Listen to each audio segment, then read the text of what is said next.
Hi, today we're gonna make some really delicious vegan chocolate peanut butter cups that not just I love, but all my friends love too. So you're first gonna start with a third cup of vegan butter, which I put in this pan. I'm turning the pan on low so we can get it to start melting. And I use vegan earth balance butter because I find it works the best in me, so I recommend that. Next, we're gonna use about 8 graham crackers. We're gonna put them in a food processor if you don't have that, a blender. And then we're gonna grind them so they're very fine. Okay, so we have ground them mostly up. If you get one or small chunky bit and you don't care, then I don't care either. So now we're going to put a cup of peanut butter in because we want that to go with the butter first. So, I mean, I use crunchy because that's what I like. You don't have to, but I personally think it tastes better than creamy. You can do salted or not salted, but if your butter's salty, you probably want to go with not salted.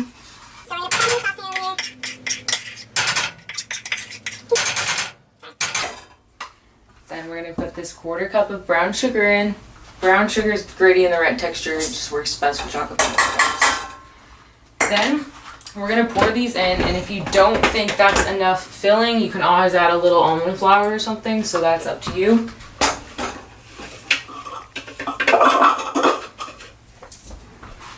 And I'll just show you, like, it's just a pile right now, but yeah.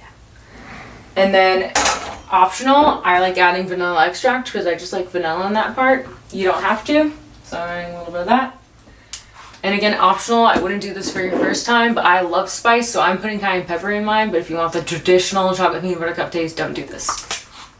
Okay, so now we're just gonna stir that around until it's heated and completely melted, and I'll show you what that looks like when it's done. Okay, I turned it up to 2.0 because the butter is taking a while to melt. So now you just keep stirring it and stirring it and stirring it until the butter is fully melted, and then it will look kind of like a paste, but it will harden up once it's refrigerated. So that's what I'm doing.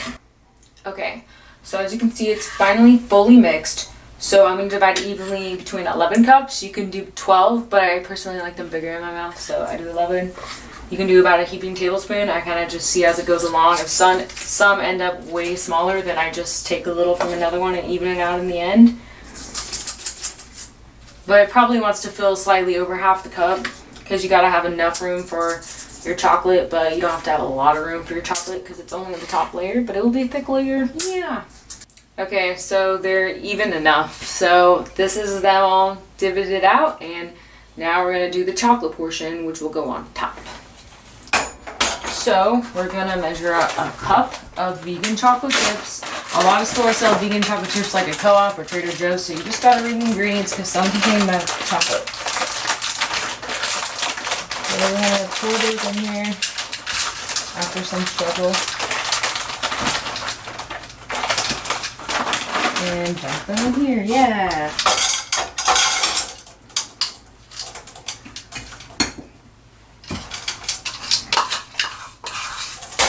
Yeah, I didn't wash the pan out, but it's just like me eating them, so I don't care.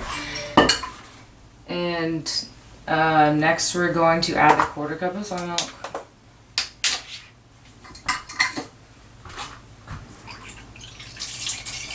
And then we're going to turn this on probably about 2 again.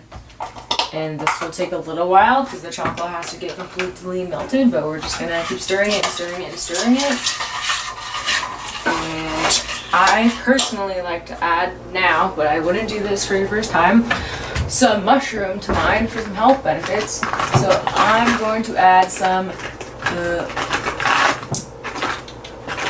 chaga. I'm going to add chaga mushroom today. So I only do about a tablespoon because you don't really want to taste the mushroom, you just want the health benefits. So I'm just gonna yeah, I know that's really gross, like kind of cross-contaminated, but okay, that's a little bit over a tablespoon. So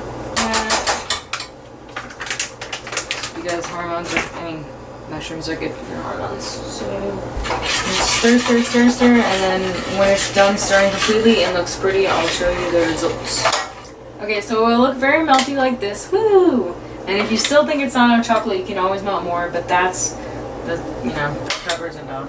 So that's what I'm gonna do. I just kind of do like a heaping tablespoon on top of them, spread it a little bit around, and then usually if I have extra, I go around to the ones that have less chocolate looking on them, and I just fill those ones in. So I'm just gonna divide these out evenly. Okay, Okay, so when all the chocolate is on top, I personally like to put more nuts on top because I like a lot of nuts. So just pick the kind that's your favorite. I just kind of use what I got. I got walnuts, Brazil nuts, and I do only like one of each. Macadamia nuts, cashews, and raw almonds because vegans don't skip on the fat. So then you just spread them out on a time, which you don't necessarily have to see me do, but whatever is your prerogative. And then when they're done, we'll put them in the fridge for 2 hours or the freezer for an hour and a half, and then I'll show you a video shot of them when they're done. Alright, you beautiful people, as you can see, these chocolate peanut butter cups are hard on the chocolate, and I put nuts on them, and I put a little bit of pumpkin spice to get, you know, 'tis the holiday season because I forgot to put it on the inside. So now I'm gonna make tea and I'm gonna enjoy these babies. Well, I mean, I'm probably only gonna have one or two because they're really filling. There's a lot of sugar, so try to limit yourself. But I hope that you love them, and please make them and tell me in the comments your results. Thank you. Love you guys. Bye.